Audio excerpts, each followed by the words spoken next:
새벽 5시. 허름한 고시원 방에서 핸드폰 알람이 울렸습니다. 강소희는 몸을 일으켜 창밖을 바라봅니다. 아직 어둠이 가시지 않은 하늘이 보였죠. 소희는 한숨을 내쉬며 머리를 묶고 일어납니다. 오늘도 화이팅이다. 소희는 작은 방 한 구석에 걸려있는 사진을 바라봅니다. 그 사진 속에는 중년 여성과 어린 소희가 웃고 있었어요. 사진을 손가락으로 가볍게 건드리며 소희는 중얼거립니다. 엄마, 오늘도 잘 지켜봐 주세요. 오전 6시 30분 소희는 동네 분식집에서 첫 번째 아르바이트를 시작했습니다. 아침 손님들에게 서비스를 제공하며 능숙하게 움직이는 소희의 모습이 눈에 띄었죠. 사장님은 소희의 부지런함이 마음에 든다는 눈빛을 보냅니다. 소희야, 너처럼 성실한 아이 찾기 힘들어. 오늘도 고마워. 아닙니다. 사장님, 저도 일할 수 있어 감사해요. 오전 11시 두 번째 아르바이트 장소인 편의점에서 소희는 물건을 정리하고 있었습니다. 그때 소희의 핸드폰이 울리고 액정에는 외숙모라는 이름이 떠올랐어요. 여보세요? 외숙모. 소희야, 약 잘 챙겨 먹고 있니? 너무 무리하지 말고. 소희는 잠시 침묵했다가 대답합니다. 네, 걱정 마세요. 제가 다 큰 어른인데 뭘요. 통화를 마친 소희의 표정에는 미묘한 그림자가 스쳤습니다. 언제부턴가 외숙모와의 대화가 어색해진 듯 했어요. 소희는 서랍에서 낡은 일기장을 꺼내 펼쳤고 그 안에는 어린 시절 사진 한 장이 끼워져 있었습니다. 사진 뒷면에는 희미한 글씨로 소희의 첫 생일 그리고 마지막 가족 사진이라고 적혀 있었죠. 가족. 진짜 내 가족은 누굴까? 같은 시간 서울 강남의 고급 오피스 빌딩. 청운그룹 본사에서는 윤재혁이 회의를 주재하고 있었습니다. 차가운 눈빛으로 직원들의 보고를 듣는 재혁의 모습은 위압적이었어요. 이 정도 성과로 만족하시나요? 기대에 못 미치는군요. 직원들은 고개를 숙이며 긴장된 표정을 지었습니다. 회의가 끝나고 재혁이 사무실로 돌아오자 비서가 다가왔어요. 본부장님, 회장님께서 찾으십니다. 재혁은 미간을 찌푸리며 고개를 끄덕였습니다. 회의실에서 나와 할아버지의 집무실로 향했죠. 문을 열자 창가에 선 노인의 모습이 보였습니다. 윤봉기 회장은 창밖을 바라보다 손자를 향해 돌아섰어요. 왔나, 재혁아. 네, 할아버지. 찾으셨습니까? 자네 생각은 어떤가? 내가 그 아이를 찾아야 할까? 재혁은 할아버지의 질문이 무엇을 의미하는지 곧바로 이해했습니다. 오래전 사고로 잃어버렸다는 사촌 여동생, 할아버지가 끝까지 찾아내지 못했던 그 아이 말이었죠. 이제 와서 무슨 소용이 있겠습니까? 그 아이는 이미 다른 삶을 살고 있을 텐데요. 사람은 제 뿌리를 알고 살아야 해. 내 남은 시간이 얼마 없다는 걸 자네도 알지 않나. 재혁은 대답하지 않고 창밖을 바라봅니다. 멀리 보이는 도시의 풍경 위로 구름이 흘러갔어요. 그날 오후 소희는 세 번째 아르바이트인 청소일을 마치고 집으로 향했습니다. 비가 내리기 시작했고 소희는 비를 피해 달려가다 그만 길 위에서 넘어졌어요. 그리고 바로 그때 검은색 고급 승용차가 그녀 앞에 급정거했습니다. 괜찮으세요? 차에서 내린 남자 윤재혁의 모습이 소희 앞에 나타납니다. 두 사람의 시선이 처음 마주친 순간 어딘가 모르게 운명적인 바람이 불어오는 듯 했어요. 비에 젖은 채로 땅바닥에 무릎을 꿇고 앉아있는 소희를 윤재혁이 내려다보고 있었습니다. 재혁의 차가운 눈빛에 소희는 어색하게 웃으며 일어나려 했지만 발목이 삐끗한 듯 아팠어요. 죄송해요. 제가 길을 잘못 보고. 소희가 말을 채 마치기도 전에 재혁이 손을 내밀었습니다. 병원에 가봐야겠군요. 아니에요. 그냥 살짝 삐끗한 것 같아서. 하지만 재혁은 소희의 말을 듣지 않고 그녀를 부축해 차에 태웠습니다. 소희는 고급 차 안의 낯선 분위기에 몸을 움츠렸죠. 병원에 도착하자 재혁은 의사에게 소희를 검진해달라고 요청했습니다. 심한 부상은 아닙니다만 며칠간 무리하지 않는 게 좋겠네요. 소희는 걱정스러운 표정으로 재혁을 바라봅니다. 내일부터 일을 못하면 곤란한데요. 어디서 일하세요? 아침엔 분식집, 낮엔 편의점, 저녁엔 건물 청소를. 재혁의 눈빛이 미묘하게 변했습니다. 그는 잠시 생각하더니 명함 한 장을 꺼냈어요. 우리 회사에서 단기 인력을 찾고 있습니다. 관심 있으세요? 소희는 명함을 받아들고 놀랐습니다. 청운그룹이라는 대기업의 명함이었으니까요. 저한테 너무 과분한 제안 아닌가요? 내가 직접 본 사람이니까 믿을 수 있겠죠. 내일 아침 9시에 이 주소로 오세요. 다음 날 아침 소희는 청운그룹 본사 앞에 서 있었습니다. 거대한 유리 건물이 하늘을 찌를 듯 높이 솟아 있었죠. 소희는 깊게 숨을 들이마시고 로비로 들어갔습니다.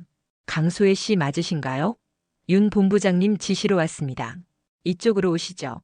인사팀 직원이 안내하는 대로 소희는 엘리베이터를 타고 20층으로 올라갔습니다. 그곳에서 소희는 재혁을 다시 만났어요. 생각보다 일찍 왔군요. 기회를 주셔서 감사합니다. 3개월 계약직으로 비서실에서 일하게 될 겁니다. 자세한 업무는 팀장이 설명해 줄 거예요. 소희는 놀란 표정을 감추지 못했습니다.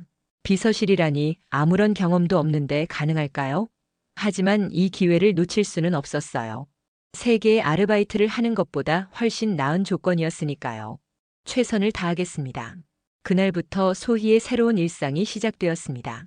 처음엔 모든 것이 낯설고 어려웠지만 소희는 빠르게 적응해 갔어요. 그러나 회사 내에서는 소희를 향한 수군거림이 끊이지 않았습니다. 본부장님이 데려온 여자래. 뭔가 있는 거 아냐? 학벌도 경력도 없는데 비서실이라니. 소희는 그런 말들을 들으면서도 묵묵히 자신의 일에 집중했습니다. 그런 소희의 모습을 재혁은 멀리서 지켜보고 있었죠. 어느 날 재혁의 어머니 홍미경이 회사를 방문했습니다. 우아하고 기품 있는 미경의 모습에 직원들은 고개를 숙여 인사했어요. 미경은 아들의 사무실로 향하다가 소희와 마주쳤습니다. 새로 오신 분이신가요? 네, 안녕하세요. 계약직으로 일하고 있는 강소희입니다. 미경은 소희를 위아래로 훑어보더니 미소를 지었지만 그 눈빛은 차가웠어요. 우리 아들을 잘 보좌해 주세요. 미경이 떠난 후 소희는 재혁의 사무실로 서류를 가져갔습니다. 문을 두드리고 들어가자 재혁이 창가에 서서 무언가 생각에 잠겨 있었어요. 보고서 가져왔습니다. 그냥 책상에 놓고 가요. 네, 그럼 이만. 강소혜 씨.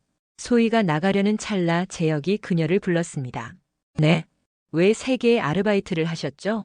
소희는 잠시 침묵했다가 대답했습니다. 제가 혼자라서요.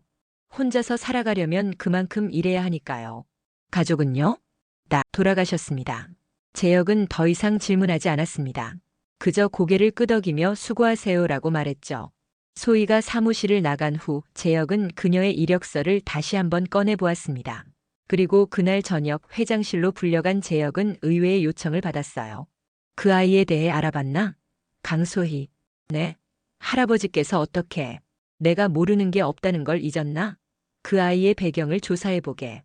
무언가 내 마음을 흔드는 구석이 있어.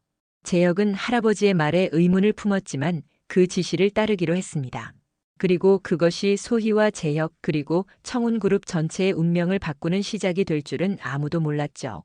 윤재혁은 강소희의 배경 조사를 비밀리에 시작했습니다.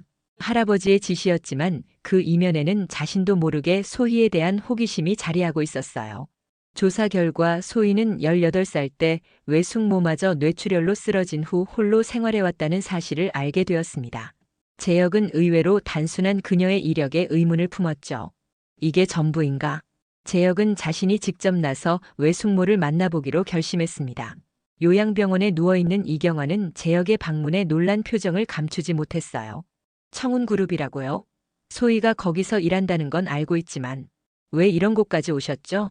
소희 씨의 업무 능력이 뛰어나서 정규직 전환을 고려 중입니다. 가족 배경을 알아보는 것이 절차라서요. 경화의 눈빛이 잠시 흔들렸습니다. 그녀는 재혁을 살펴보다가 조심스럽게 물었어요. 혹시 윤봉기 회장님의 손자분이신가요? 재혁은 놀랐습니다. 이 여자가 할아버지를 어떻게 알고 있는 걸까요? 그렇습니다만 어떻게 아셨죠? 그냥 뉴스에서 봤어요. 대화 내내 경화는 불안해 보였고 재혁은 그녀가 무언가 숨기고 있다는 확신이 들었습니다. 병원을 나온 재혁은 더 철저한 조사를 지시했죠. 회사에서는 소희가 점점 업무에 적응해 가고 있었습니다. 처음엔 업무 미숙으로 실수를 연발했지만 밤늦게까지 남아 공부하며 빠르게 성장했어요. 그런 소희의 성실함을 본 동료들도 차츰 그녀를 인정하기 시작했습니다. 강 씨, 이번 프로젝트 자료 정리 정말 깔끔하네요. 덕분에 일이 수월해졌어요. 소희는 미소를 지으며 고개를 숙였죠. 아직 배울 게 많습니다. 도와주셔서 감사해요. 그러나 재혁은 여전히 소희를 냉담하게 대했습니다. 오히려 점점 더 날카롭게 그녀의 일을 지적했죠. 이 정도 실력으로 버티실 생각인가요? 청운그룹은 자선단체가 아닙니다. 소희는 재혁의 차가운 태도에 상처받았지만 꿋꿋이 일을 이어갔습니다. 어느 날 소희는 재혁이 중요한 프레젠테이션 자료를 준비하느라 사무실에 밤늦게까지 남아있는 것을 발견했어요. 본부장님, 도움이 필요하신가요? 재혁은 고개를 들어 피곤한 눈으로 소희를 바라봤습니다. 이런 시간까지 왜 남아있죠? 저도 자료 정리할 게 있어서요. 실례지만 드시지 않은 것 같아서 음식을 좀 가져왔어요. 소희는 도시락을 내밀었고 재혁은 의외의 제안에 잠시 당황했습니다. 그는 망설이다가 도시락을 받아들었죠. 고맙습니다. 그날 이후 두 사람 사이에 미묘한 변화가 시작되었습니다. 재혁은 여전히 소희에게 엄격했지만 그 속에 작은 배려가 스며들기 시작했어요. 야근이 잦아지자 재혁은 소희에게 택시비를 건네거나 중요한 회의에 참석할 기회를 주기도 했습니다. 어느 날 재혁의 이복동생 윤서빈이 회사를 방문했어요. 서빈은 소희를 보자마자 관심을 보였습니다. 형, 이번에 새로운 비서 꽤 괜찮은데? 소개해줘. 재혁은 싸늘한 눈빛으로 동생을 바라봤지만 서빈은 아랑곳하지 않고 소희에게 다가갔어요. 안녕하세요, 윤서빈입니다. 형이 챙겨주지 못하는 부분이 있으면 저한테 말씀하세요. 소희는 어색하게 웃으며 인사를 건넸습니다. 강소희입니다. 잘 부탁드려요. 서빈의 방문 이후 재혁은 묘하게 짜증이 났습니다.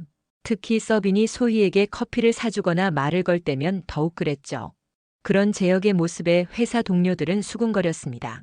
본부장님이 소희 씨를 좋아하는 건가? 설마. 하지만 요즘 달라진 것 같기도 하고.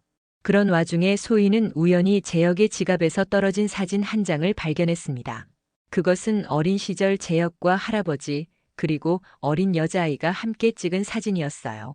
소희는 사진을 재혁에게 돌려주었고 재혁은 묵묵히 사진을 받아들였습니다. 제 사촌 동생이었습니다. 오래전에 사고로 잃어버렸죠. 소희는 재혁의 슬픈 눈빛을 보며 가슴이 아팠습니다. 그날 이후 소희는 재혁의 냉담함 뒤에 숨겨진 상처가 있음을 이해하기 시작했어요. 그리고 재혁 역시 소희의 따뜻함에 조금씩 마음의 벽을 허물어가고 있었습니다. 청운그룹 본사 90층, 윤봉기 회장의 집무실. 창밖으로 서울의 화려한 야경이 펼쳐진 가운데 회장은 자신 앞에 놓인 폴더를 열어보았습니다. 그 안에는 강소희의 사진과 함께 상세한 개인정보가 담겨 있었어요. 이 아이가 정말 그 아이일까? 회장의 눈에는 오래된 그리움이 어렸습니다. 그는 서랍에서 낡은 사진 한 장을 꺼내 소희의 사진과 나란히 놓았어요. 유사한 눈매와 미소가 보였습니다. 회장은 깊은 한숨을 내쉬며 비서를 불렀죠. 윤재혁을 불러오게. 재혁이 도착하자 회장은 소희에 대한 이야기를 꺼냈습니다. 강소희, 자네는 어떻게 생각하나? 일을 열심히 하는 직원입니다만 특별히 더 알아볼 만한 점이 있으신가요? 자네에게 그 아이 옆에 있어달라는 부탁을 하고 싶네. 가까이서 지켜봐주게. 재혁은 할아버지의 의도를 완전히 이해하지 못했지만 그 말대로 소희와 함께하는 시간을 늘려갔습니다. 회의에 동행시키거나 외부 미팅에 함께 나가는 시기였죠. 한편 소희는 회사에서의 생활에 점점 적응해가고 있었습니다. 그녀는 자신의 직무를 넘어 회사의 복지재단 봉사활동에도 적극적으로 참여했어요. 그런 소희의 모습을 재혁은 멀리서 지켜보곤 했습니다. 어느 주말 재혁은 소희가 복지재단의 아동센터에서 아이들을 돌보는 모습을 발견했습니다. 소희는 아이들에게 책을 읽어주며 환하게 웃고 있었어요. 그 미소가 재혁의 마음을 흔들었습니다. 요즘 봉사활동에 열심이시네요. 소희는 놀라 고개를 들었습니다. 본부장님, 여기는 어쩐 일로? 재단 업무 점검차 왔습니다. 퇴근 후에도 이렇게 시간을 내다니 대단하네요. 소희는 미소를 지었습니다. 제가 살아갈 수 있는 건 많은 분들의 도움 덕분이에요. 저도 그 마음을 나누고 싶을 뿐이죠. 재혁은 그런 소희의 모습에 자신도 모르게 빠져들고 있었습니다. 차갑고 냉소적인 그의 마음에 작은 따뜻함이 스며들기 시작했어요. 봉사활동을 마치고 나오는 길 갑자기 비가 내리기 시작했습니다. 재혁은 망설임 없이 자신의 코트를 소희에게 씌워주었어요. 감기 걸리면 안 되니까요. 내일도 출근해야 하지 않습니까? 두 사람은 빗속을 걸으며 가까워졌습니다. 그리고 그날 저녁 재혁은 소희를 저녁 식사에 초대했어요. 고급 레스토랑에서의 식사는 소희에게 낯선 경험이었습니다. 처음 와봐요, 이런 곳은. 마음에 드세요? 네. 하지만 조금 어색하네요. 저한테는 포장마차에서 먹는 떡볶이가 더 편해요. 재혁은 웃음을 터뜨렸습니다. 그렇다면 다음번엔 떡볶이 집으로 가보죠. 두 사람의 관계는 점점 가까워져 갔지만 한편으로는 새로운 위기가 다가오고 있었습니다. 윤섭이는 소희에 대한 관심을 숨기지 않았고 홍미경은 아들과 소희의 가까워진 관계를 못마땅하게 여겼어요. 재혁아, 그 여직원에 대한 소문이 들려. 너무 가까이 하지 마라. 어머니, 그냥 업무상 관계일 뿐입니다. 내 마음을 속이지 마. 내 눈빛이 달라졌다는 걸 엄마는 알아. 그러나 재혁의 마음은 이미 소희를 향해 기울어져 있었습니다. 소희 역시 재혁에 대한 감정이 단순한 상사와 부하 직원의 관계를 넘어서고 있다는 것을 느끼고 있었죠. 한편 회장의 지시로 소희의 친부모에 대한 조사가 비밀리에 진행되고 있었습니다. 그리고 마침내 소희의 DNA 샘플과 회장의 가족 DNA를 비교하는 검사가 이루어졌어요. 소희는 그 모든 상황을 알지 못한 채 그저 자신의 일과 새롭게 피어나는 감정 사이에서 혼란스러워하고 있었습니다. 그녀는 외숙모를 찾아가 자신의 마음을 털어놓았어요. 외숙모, 제가 어떻게 해야 할지 모르겠어요. 그 사람이 자꾸 마음에 들어와요. 누워있는 경화는 소희의 손을 꼭 잡았습니다. 소희야, 내가 행복하다면 그걸로 충분해. 경화는 소희의 손을 쥐고 깊은 한숨을 내쉬었습니다. 몇 년간 숨겨온 진실이 가슴을 짓누르는 듯 했어요. 소희야, 내가 알아야 할 것들이 있어. 하지만 지금은 아닌 것 같구나. 소희는 의아한 표정으로 외숙모를 바라봤습니다. 무슨 말씀이세요? 그냥 내 마음이 시키는 대로 해. 언젠가 모든 진실을 알게 될 테니. 소희는 외숙모의 수수께끼 같은 말에 혼란스러웠지만 더 이상 묻지 않았습니다. 병실을 나오는 소희의 머릿속은 온통 의문으로 가득 찼어요. 그날 밤 윤봉기 회장은 조용히 자신의 서재에 앉아 있었습니다. 그 앞에는 두 개의 봉투가 놓여 있었어요. 하나는 소희의 DNA 검사 결과, 다른 하나는 소희의 출생에 관한 조사 보고서였죠. 회장은 떨리는 손으로 봉투를 열었습니다. 이럴 수가. 검사 결과는 명백했습니다. 강소희는 25년 전 사고로 잃어버렸다고 알려진 회장의 손녀 윤소희였어요. 회장의 눈에서는 뜨거운 눈물이 흘러내렸습니다. 기다림이 헛되지 않았구나. 다음 날 아침 회장은 재혁을 불러 이 사실을 알렸습니다. 재혁은 충격에 휩싸였어요. 할아버지, 이게 사실입니까? 강소희가. 저희가 잃어버렸던 소희라고요? 과학적으로 확실해. 너의 사촌이자 내 친손녀야. 재혁은 혼란스러웠습니다. 그동안 점점 깊어지던 소희에 대한 감정과 이제 밝혀진 그녀의 정체성 사이에서 괴로워했어요. 그녀에게 어떻게 말씀하실 건가요? 천천히 해야 할 것 같구나. 그 아이가 받을 충격을 생각해서라도. 회장은 소희를 직접 만나보기로 결심했습니다. 그날 오후 소희는 회장실로 불려갔어요. 소희는 긴장된 마음으로 문을 두드렸습니다. 들어오게. 처음 대면하는 회장의 모습에 소희는 깊숙이 인사를 건넸습니다. 안녕하십니까? 강소희입니다. 회장은 소희를 자세히 바라보았습니다. 딸을 닮은 눈매, 자신의 미소를 닮은 입술. 의심의 여지가 없었어요. 자네가 그동안 고생이 많았다고 들었네. 앞으로 우리 회사에서 오래 일할 생각은 없나? 계약직이라 3개월만 일하기로 했는데요. 자네 같은 인재를 놓치기 아쉬워서 말일세. 정규직으로 전환해주고 싶네만. 어떤가? 소희는 예상치 못한 제안에 당황했습니다. 그녀는 잠시 생각하다가 정중히 대답했어요. 감사합니다만. 제가 정말 그럴 자격이 있을지 모르겠습니다. 자격이라. 자네는 생각보다 훨씬 더 자격이 있을 걸세. 회장의 의미심장한 말에 소희는 의문을 품었지만 그것이 무엇을 뜻하는지 알 수 없었습니다. 회장실을 나온 소희는 복도에서 재혁을 마주쳤어요. 재혁은 소희를 보는 순간 표정이 복잡해졌습니다. 본부장님, 무슨 일 있으신가요? 재혁은 대답 대신 소희의 손을 잡고 옥상으로 향했습니다. 맑은 하늘 아래 재혁은 오랫동안 망설이다 입을 열었어요. 소혜 씨, 당신에게 말해야 할 것이 있어요. 네?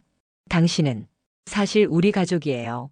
25년 전 우리가 잃어버렸던 소희, 윤소희가 바로 당신입니다.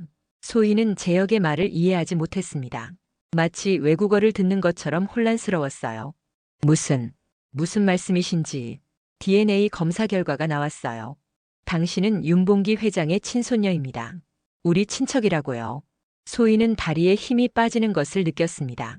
재혁이 재빨리 다가가 그녀를 부축했어요. 그럴 리가. 저는 강소희예요. 외숙모가 키워주셨고, 당신의 외숙모라고 알고 있던 이경아 씨는 당신의 진짜 어머니인 윤미래의 친구였어요. 사고 후 당신을 데려간 것으로 보입니다. 소희의 눈에서 눈물이 흘러내렸습니다. 그동안의 삶이 거짓이었다는 사실에 가슴이 찢어지는 듯 했어요. 왜 저한테 이런 일이? 재혁은 그런 소희를 조용히 안아주었습니다. 두 사람의 관계가 완전히 바뀌어 버린 상황에서도 그의 마음만은 변하지 않았어요. 내가 곁에 있을게요. 모든 걸 함께 헤쳐나가요. 그날 저녁 소희는 혼란스러운 마음을 안고 병원을 찾았습니다. 경아는 소희의 표정을 보고 모든 것을 알아차렸어요. 알게 되었구나. 외숙모. 아니, 제가 뭐라고 불러야 할지도 모르겠어요. 왜 저를 속였어요? 28년 동안이나. 경아의 눈에서 눈물이 흘러내렸습니다. 미래가 내 친어머니였어. 우리는 가장 친한 친구였지. 그녀가 재벌가에 시집가서 행복할 줄 알았는데 그곳에서 너무 힘들어했어. 그리고 사고가 났을 때 나는 그저 널 보호하고 싶었을 뿐이야. 그런데 왜 진실을 말해주지 않으셨어요? 제가 알 권리가 있잖아요. 두려웠어. 널 잃을까봐. 그리고 나중엔 너무 많은 시간이 흘러버렸지. 어떻게 말해야 할지 몰랐어. 소희는 복잡한 감정에 휩싸였습니다. 분노, 배신감, 혼란, 그리고 슬픔이 한꺼번에 몰려왔어요. 그녀는 말없이 병실을 나왔습니다. 집으로 돌아온 소희는 오랫동안 자신의 작은 고시원 방에 앉아 생각에 잠겼습니다. 누가 자신의 진짜 가족인지, 어디가 자신의 진짜 집인지 모든 것이 불확실해졌어요. 그때 문자 메시지가 왔습니다. 재혁이었어요. 괜찮은지 걱정됩니다. 내일 회사에 오지 않아도 됩니다. 시간이 필요하다면 충분히 가지세요. 하지만 혼자가 아니라는 걸 기억해 주세요. 소희는 그 메시지를 읽고 또 읽었습니다. 혼란 속에서도 따뜻함을 전해주는 재혁의 마음이 느껴졌어요. 며칠 후 소희는 다시 회사로 돌아왔습니다. 하지만 모든 것이 달라져 있었어요. 직원들은 소희를 보는 눈빛이 변했고 복도를 지날 때마다 수군거림이 들려왔습니다.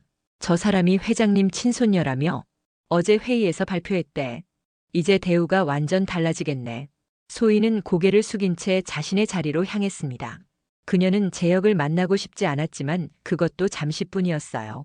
재혁이 직접 소희의 자리로 찾아왔습니다. 회장님께서 만나고 싶어 하세요. 소희는 망설였지만 거절할 수 없었습니다. 회장실로 들어서자 윤봉기 회장이 따뜻한 미소로 그녀를 맞이했어요. 이제 우리가 진짜 가족이라는 걸 알게 되었지? 오랫동안 찾아왔단다. 내 소중한 손녀. 소희는 어색하게 자리에 앉았습니다. 회장은 그동안의 이야기를 들려주었어요. 소희의 어머니 윤미래는 회장의 막내딸이었고 재벌가의 압력과 기대에 힘들어했지만 소희를 무척 사랑했다는 이야기. 그리고 교통사고로 미래가 세상을 떠난 후 2살 배기 소희도 함께 사라졌다는 가슴 아픈 사연이었습니다. 지금까지 널 찾기 위해 모든 노력을 다했단다. 그리고 마침내 기적처럼 내가 내 앞에 나타났구나. 소희는 복잡한 감정에 휩싸였습니다. 이 모든 것이 꿈만 같았어요. 저는 아직 받아들이기가 어려워요. 제 인생 전부가 거짓이었다니. 시간이 필요하다는 거 알고 있어. 서두르지 않을게. 하지만 이제 내 진짜 집으로 돌아와 주었으면 해. 소희는 망설였습니다. 고시원을 떠나 청운가의 저택으로 들어간다는 것은 새로운 정체성을 받아들인다는 의미였어요. 그녀는 시간을 달라고 부탁했고 회장은 이해한다며 고개를 끄덕였습니다. 그러나 세상은 그렇게 단순하지 않았습니다. 소희의 신분이 공개되자 회사 내에서는 부정적인 반응이 나타났어요. 특히 홍미경은 소희의 존재를 위협으로 여겼습니다. 재혁아, 그 아이가 정말 윤소희라고 확신해? DNA 검사가 조작되었을 수도 있어. 어머니, 이미 할아버지께서 확인하셨습니다. 의심할 여지가 없어요. 내가 그 아이에게 어떤 감정을 갖고 있는지 알아. 하지만 이제 그녀는 내 사촌이야. 그 이상은 안 돼. 재혁은 어머니의 말에 아무 대답도 하지 않았습니다. 소희에 대한 그의 마음은 변하지 않았지만 이제 그들의 관계는 예전과 달라졌어요. 한편 윤섭이는 소희의 정체를 알고도 계속 그녀에게 접근했습니다. 그는 소희를 저녁 식사에 초대했고 그녀의 혼란스러운 마음을 위로했어요. 힘들죠?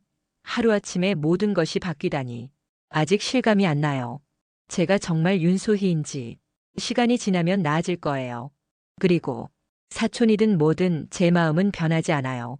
서빈의 고백에 소희는 당황했습니다. 그녀의 마음속에는 여전히 재혁이 자리하고 있었지만 이제 그 감정은 금지된 것이 되어버렸어요. 회사에서도 소희의 위치는 애매해졌습니다. 비서실에서 일하던 그녀는 이제 회장의 손녀라는 신분이 되었지만 어떤 역할을 해야 할지 모르는 상태였어요. 직원들은 그녀를 경계하거나 과도하게 친절하게 대했고 이전의 자연스러운 관계는 모두 사라졌습니다. 그러던 어느 날 외숙모 이경화가 갑자기 회사를 찾아왔습니다. 경화는 로비에서 소희를 만나고자 했지만 경비원들에게 저지당했어요. 그 모습을 본 소희가 급히 다가갔습니다. 외숙모, 여긴 웬일이세요? 소희야, 내게 꼭 말해야 할 게 있어. 그 순간 홍미경이 나타났습니다. 그녀는 경화를 알아보고 차갑게 말했어요. 당신이 이경화군요? 우리 아이를 빼돌린 사람. 경화는 미경을 마주보며 목소리를 높였습니다. 당신들이 미래를 괴롭혔기 때문이에요. 그 아이는 당신네 가문에서 자라면 안 됐어. 두 사람의 언쟁에 주변 직원들이 모여들었고 이내 소희의 정체와 관련된 비밀들이 하나둘 폭로되기 시작했습니다. 경화는 미래가 시집와서 얼마나 고통받았는지 그녀가 사고로 죽은 것이 아니라 자살했을 가능성도 있다고 말했어요. 그래서 난 소희를 지키려 했어. 당신들 손에 넘기면 미래처럼 될까봐 두려웠다고. 소희는 그 자리에서 모든 것을 들었습니다. 그녀의 어머니가 자살했을지도 모른다는 사실, 그 배경에 청운가의 압력이 있었다는 이야기. 모든 것이 충격적이었어요. 소희는 그 자리를 뛰쳐나갔고 재혁이 뒤따라 나섰습니다. 소희야, 기다려. 소희는 멈추지 않고 계속 달렸습니다. 그녀는 더 이상 어떤 것도 믿을 수 없었어요. 결국 재혁은 그녀를 따라잡았고 소희의 팔을 붙잡았습니다. 제발 내 말을 들어봐. 뭘 들어요? 더 이상의 거짓말. 제 엄마가 자살했다는 게 사실인가요? 당신 가족 때문에? 재혁은 대답하지 못했습니다. 그의 침묵이 모든 것을 말해주고 있었어요. 놓아주세요. 이제 더 이상 이곳에 있고 싶지 않아요. 소희는 재혁의 손을 뿌리치고 떠났습니다. 그날 밤 그녀는 작은 가방 하나에 필요한 물건들을 챙겨 고시원을 나왔어요. 이제 그녀는 자신이 누구인지 어디로 가야 할지 알 수 없는 상태였습니다. 한편 재혁은 소희를 찾기 위해 도시 곳곳을 헤매고 있었습니다. 그의 마음은 혼란스러웠지만 한 가지만은 분명했어요. 소희가 윤소희든 강소희든 그는 그녀를 사랑하고 있었습니다. 소희가 사라진 지 일주일이 지났습니다. 청운그룹은 혼란에 빠졌고 윤봉기 회장의 건강은 급속도로 악화되었어요. 오랫동안 찾아 헤매던 손녀를 되찾았다가 다시 잃은 충격이 컸던 것입니다. 재혁은 연락이 두절된 소희를 찾기 위해 모든 수단을 동원했습니다. 그는 소희가 머물 법한 장소들을 직접 찾아다녔고 심지어 요양원에 누워있는 이경화도 여러 차례 찾아갔어요. 경화 씨, 제발 소희가 어디 있는지 알려주세요. 할아버지 상태가 위독하십니다. 경화는 슬픈 눈으로 재혁을 바라보았습니다. 나도 모르겠어요. 소희는 내게도 연락하지 않았어요.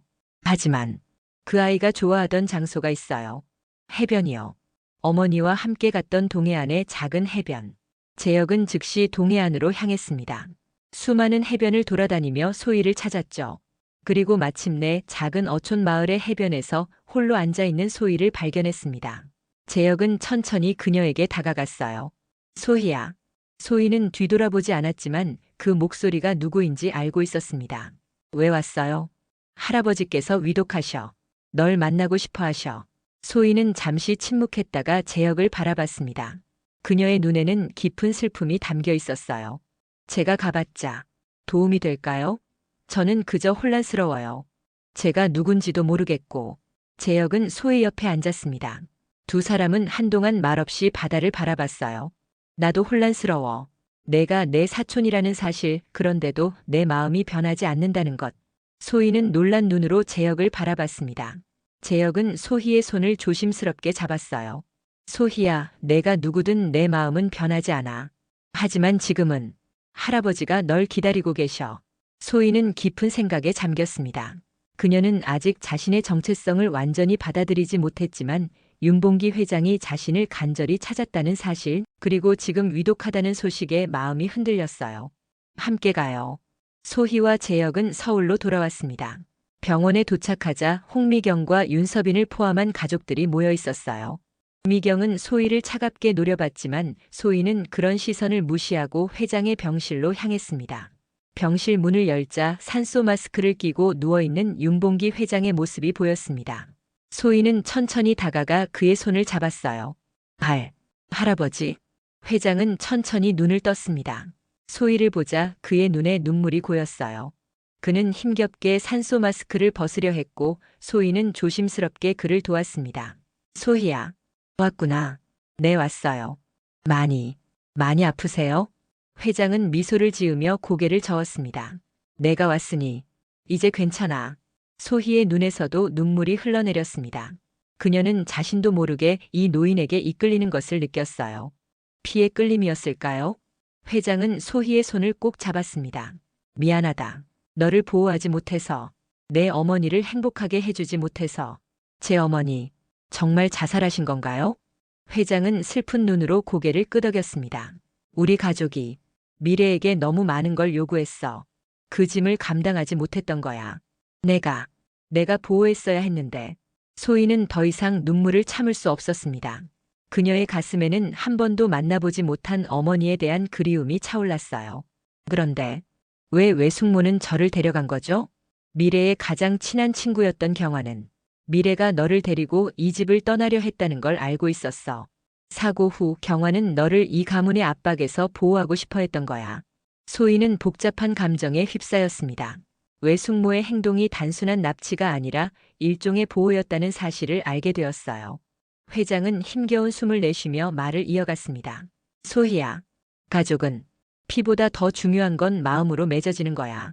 용서하고 이해하며 함께 만들어가는 것. 그걸 이제야 알았어. 소희는 회장의 말에 깊은 울림을 느꼈습니다. 그녀 역시 진정한 가족의 의미가 무엇인지 생각하게 되었어요. 회장은 소희의 손을 재혁의 손 위에 올려놓았습니다. 너희 둘은 서로를 아끼고 있지? 피보다 마음이 중요해. 재혁과 소희는 놀란 눈으로 서로를 바라봤습니다. 회장은 마지막 힘을 다해 미소 지었어요. 행복해라, 내 손녀. 그 말을 끝으로 윤봉기 회장은 평화롭게 눈을 감았습니다. 소희는 그의 손을 꼭 잡은 채 오열했고 재혁은 그녀의 어깨를 감싸 안았어요. 병실 밖에서는 홍미경이 울음을 터뜨렸고 윤서빈은 묵묵히 눈물을 흘렸습니다. 삶의 마지막 순간 회장은 모든 이에게 용서와 화해의 메시지를 남긴 것 같았어요. 장례식이 끝난 후 재혁은 소희를 찾아갔습니다. 그녀는 다시 고시원으로 돌아와 있었어요. 소희야, 이제 어떻게 할 거야? 아직 모르겠어요. 너무 많은 일이 있었고 제가 누구인지 여전히 혼란스러워요. 재혁은 소희의 손을 잡았습니다. 내가 도와줄게. 함께 찾아가자 우리의 길을. 소희는 재혁의 진심 어린 눈빛을 바라봤습니다. 그리고 그녀는 처음으로 자신의 마음을 열기로 했어요. 함께. 그럼 함께 가요. 두 사람은 서로를 바라보며 미소 지었습니다. 이제 그들 앞에는 새로운 여정이 기다리고 있었어. 1년이 흘렀습니다. 청운그룹 복지재단 사무실. 소희는 창가에 서서 바깥 풍경을 바라보고 있었어요. 봄바람이 불어오는 계절. 그녀의 마음도 어느덧 평온을 찾아가고 있었습니다. 소혜 이사님, 회의 시간이 다 되어가요. 소희는 미소를 지으며 고개를 끄덕였습니다. 네, 알겠어요. 곧 가겠습니다. 강소희, 아니 이제는 윤소희라는 이름으로 살아가고 있었지만 여전히 주변 사람들은 그녀를 소희라고 불렀습니다.